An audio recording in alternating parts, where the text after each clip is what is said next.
Ang ginumanaka ninyo.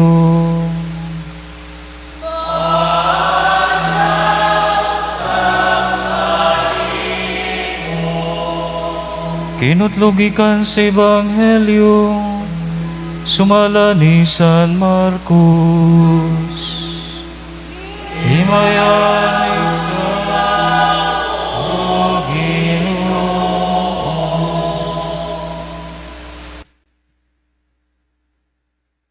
Kunya mibiya si Jesus sa yuta dol sa Tiro, milakaw lata sa Sidon ngadto sa lanaw sa Galilea, agi sa yuta sa Decapolis.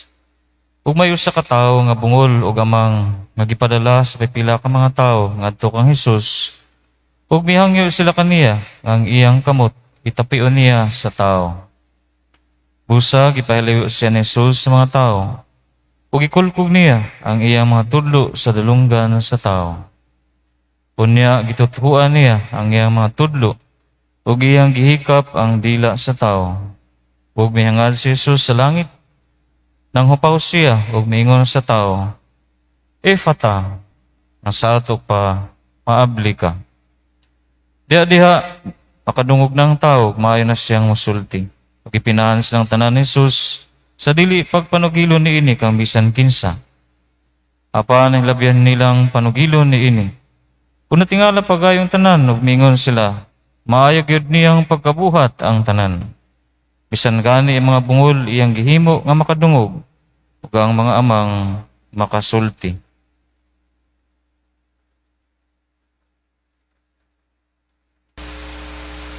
Ang Ebanghelyo sa Ginoo.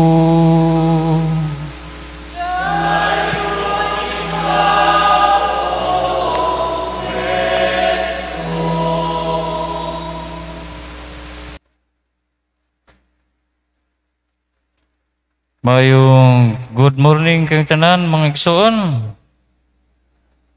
Good morning sab sa ato mga igsoon nga naa sa live mass ra ni Simba. Good morning kaniyong tanan. God is good all the time. Atong pakpakan mga igsoon ang atong Ginoo. So, pasalamat ta may igsoon tungod kay atong murag kaso sa COVID, the whole province of Cebu, according to the news, may ubos. So, pasalamat ta. Amen! So, at least, ta, kinira siguro di itaganahan nga number 1. Ganahan ta mga last yun. So, kumusta ka mong tanan may igsoon? Okay ra ta? So, at least, karon pasalamaton ta sa Ginoo nga nagihapon ta gigasahan, mahayong panglawas, buhi pa ta, simba gihapon ta, isan karon panahona nga nata sa health crisis. Adunay nagingon may igsoon, unsa kunoy kalainan kung ang pobre mahilak o kung dato mahilak. Kahibaw mo mga igsoon? Huwag mo kahibaw? Kung pobre gani kunoy mahilak, perti yung hilakan, ano ba niya? Kung ano lang, no. Pero kung dato gani kunoy mahilak, ganaan na ko na,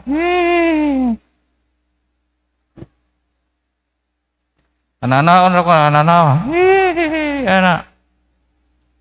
Unya sa pagkunoy kalainan sa dato, kumanghinlo sa iyang ilong. O pobre, kumanghinlo sa iyang ilong. Kahibaw mo? Hirit. Hirit mo, may igsoon? Oo. Kung pobre gani ko na manghinlo sa ilong, kulkugog mayo ang ilong. Kulkugog mayo. Pero kung dato ko na manghinlo sa ilong, anaon ra ko no? O karon kahibawan na mo ha? Pero ako, kulkog yung mayo eh. Anyway, mga igsoon, istorya naman eh. Ako ning nahisgutan tungod kay mga tugong ebanghilyong nadungog, naghihimog milagro ng atong Ginoo. Iyang gikulkog ang dunggan sa tao nga dili makadungog, bungol o amang. Usually mag-uban na di ba? Usually kanang amang bungol sa na siya. Mamaganing dili na siya makasulti, kaya wa po na siya madungog, di ba? So magkuyog na siya nga kuan balatian sa lawas. Kung sa may ato makutlo ning ato nga pagbasa karon may son. Una nga punto, ang balatian dili gayud silot gikan sa Dios. Nara ba nay konsepto bisan gani karon panahona nga kung naa gani mga balatian ng usa ka tawo, unay physical defect, ang una gyung hunahunaon kana silot na sa Ginoo. May risi, nakasa siguro nagdako ay gisilutan sa Ginoo. Sa panahon sa atong Ginoo, mo gyud na ilang gihunahuna. Ang kanang mga sakit, nagkadaiyang mga sakit, physical disability, ilag yun ang i-connect nga silot kana sa Ginoo. O manggani nga kanang sakit nga sanla, aduna kanay spiritual implication. Nga kung ikaw sakit og sanla, ikaw o kahang imong pamilya o kaliwatan sa imong pamilya, adunay nahimong dako nga sala tubangan sa Ginoo, mao nang gisilutan ka sa Ginoo. Sa ato ebanghelyo, dili ka na mooy gipasabot sa atong Ginoo. Ang atong Ginoo nagpadayag siya nga ang mga sakit, physical disabilities, sakit sa atong lawas, dili tinuod nga sakit. Dili ka na tinuod nga silot sa Ginoo. Ano man? Kinsa man in tao ay mahigugmaon nga mahan. Nga gusto niya nga pasakitan ang iyang hinigugma nga anak. What an irony. Kung ikaw usa ka mahigugmaon nga mahan o kainahan, ganahan day ka nga imong pasakitan ang imong anak. Mamangani nga sa pagdisiplina, no? Gani, bisan during confessions, ako makanang itambag. Kumaingon nga, Padre, akong gikulatang akong anak.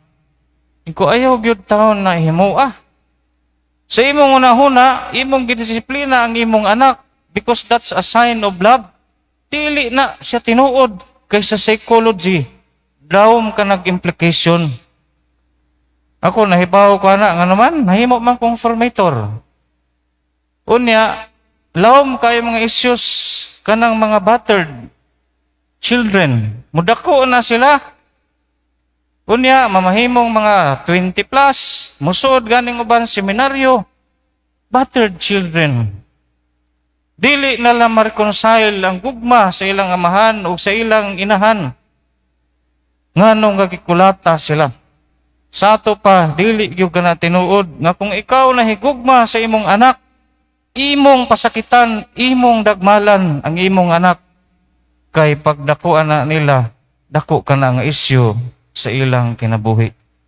Dili gyud maayo nga kung ikaw nahigugma sa imong anak, imo siyang dagmalan.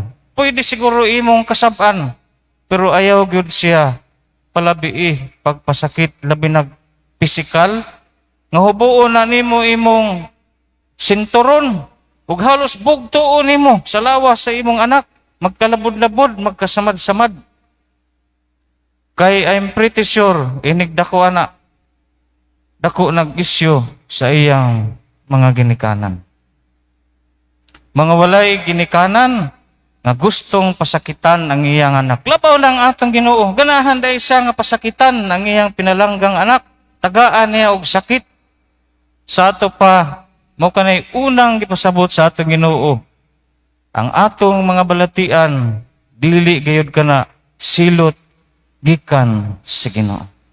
Ikaduha, sa mga panahon nga doon na kita ibalatian, sa dili kita mahiusa sa kadaghanan, labi na sa atong pamilya.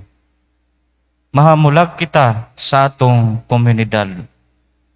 Mamanggani nga bisag sipunon or labdan tago, hilantan, matug rata. Di na ta kasuroy-suroy, di na ta kalakaw-lakaw, glabaw na gyud karon panahon na. Sa una kanang ubo, sipon, hilanat, wa ramana. Sus, karong panahon na. Sipuno na gani ka, ubho na gani ka. Labaw na hilantan ka, hastang delikaduha na. Kulbaan, tibuok pamilya.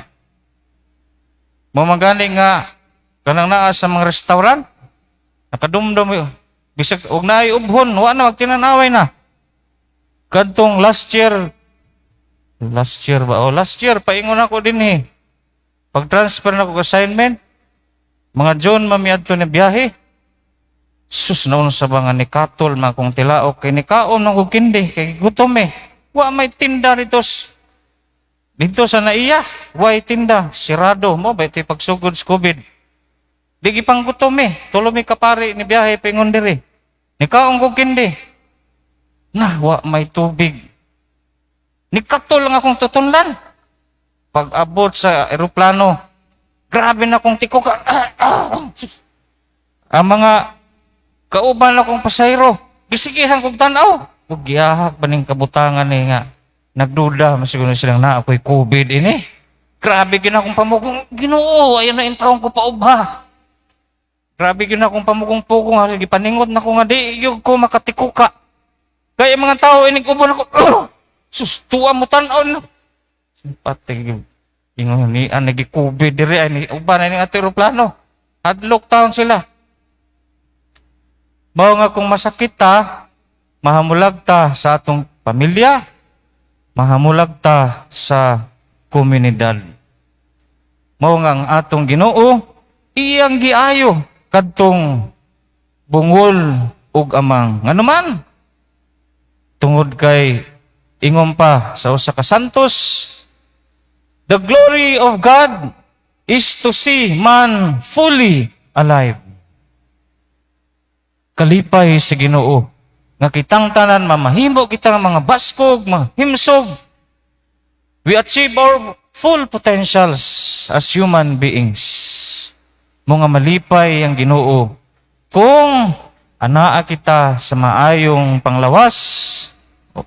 Gani yung pa sa atong Santo Papa.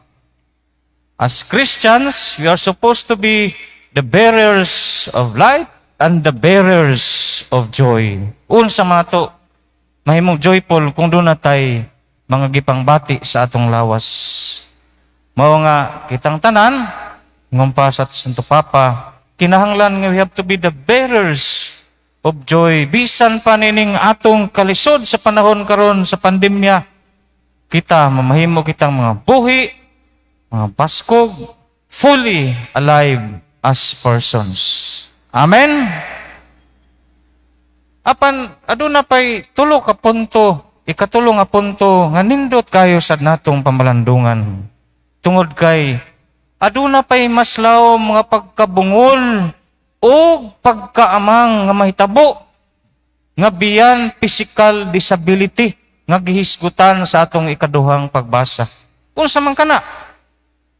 Ang atong pagpakabutabungol sa panginahanglan sa uban, labaw na sa mga kabus.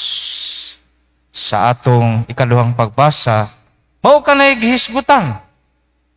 Nganuman, ingon pa ni San Pablo, kung doon na gani tao nga dato, ug inyong giatiman pag-ayo, lingkod diha sa piniling dapit, Unya adunay moabot nga kabus.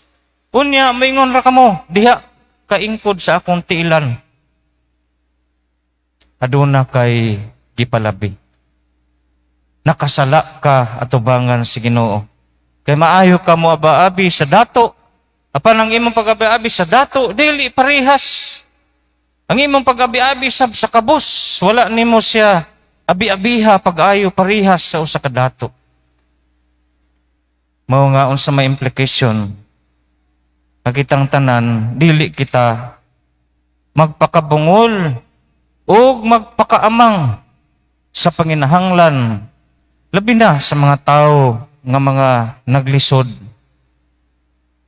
Unya, dili sab kita mamili sa mga tao nga angay natong ikahugoy-hugoy, angay nato nga mahimong circle of friends.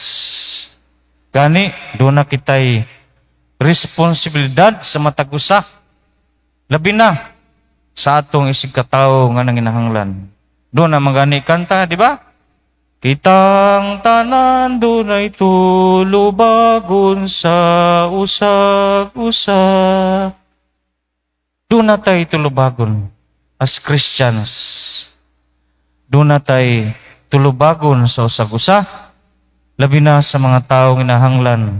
Karong panahon na, labi na sa daghang kayong naglisod. Dili kita magpakabungol, magpakaamang sa inagulo sa atong mga kaigsuunan, labaw na sa nanginhanglan. Mga mao kanay atong pangayoon ng grasya. At least in our own little ways, mga igsuon, magmalagaron kita sa usag-usa, labaw na sa mga nanginhanglan. Amen? Atong pakpakan, atong patron, migsuon, o ang atong Ginoo. Panindugtang tanan migsuon, o gato karong ipadayag ang atong pagtuo. Kitang tanan, nagato ako sa Diyos nga mahan, makagahom sa tanan, pagbubuhat sa langit ug sa yuta, ug kang Hesukristo yung anak nga bugtong Ginoo nato. Gipanamkon sa lalang sa Espiritu Santo. Gianak ni Maria nga Berhen. Sakit sa sugo ni Poncio Pilato. Glansang sa krus namatay o gilubong. Mikunsad sa mga minatay. Sa ikatlong kaadlaw na banhaw. Misaka sa langit. Nagalingkod sa to sa Diyos nga mahan kagahom sa tanan. Ikan dito mabalik siya, hukom sa mabuhig sa mga minatay. Nagato ako si Espiritu Santo, sa Santa Iglesia Katolika, sa kaambitan sa mga santos, sa kapasailuan sa mga sa pagkabanhaw sa lawas, ug sa kinabuhing dayon. Amen. Mga igsuon, sa atong pagsunod kang Kristo, kita nahimong iyang mga tinun-an, hiniusa sa atong Ginoo. Musampit kita samahan kay siya man ang atong dalangpanan ug galigon, ug maingong kita, Amahan, liguna kami.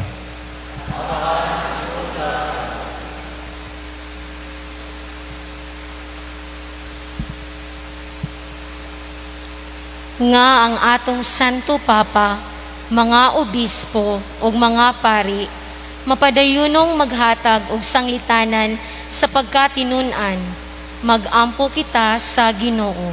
Amahan, liguna kami. Nga ang kabus nga mga nasod, kanunay magsubay sa gimbutan sa Dios, diha sa ilang pagpangitag tingusbawan sa kinabuhi, magampo kita sa Ginoo. Pamahan, liguna kami. Nga ang mga masakiton nga nataptan ni ining COVID-19 makabato na og hingpit nga kaayuhan, magampo kita sa Ginoo. Pamahan, liguna kami. Nga ang mga nag-alagad sa mga masakiton ug ubang hutong sa katilingban, makabaton kanunay og grasya sa paglahutay ug nga mapanalipdan sila, magampo kita sa Ginoo. Pamahan, liguna kami.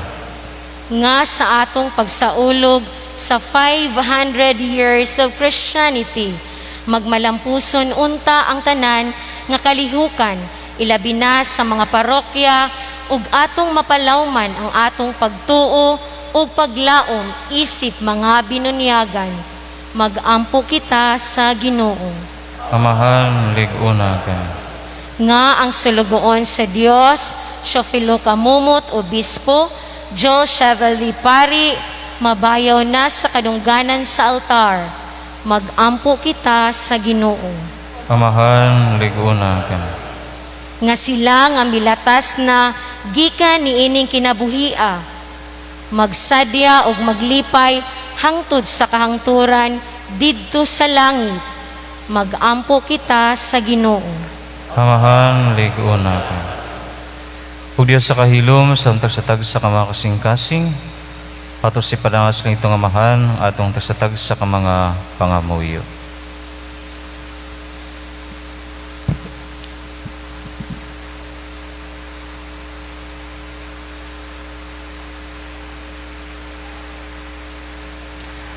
Amahan sa tanang kaalam, sa katingalang paagi, gimugna mo kami, ug mas kahibulungan ng paagi, itubos mo kami, dungga mga pagampo sa imong katawhan, itugot ang mga gihangyo, sumala sa imong kaubuton pinagi ni Kristo, among Ginoo.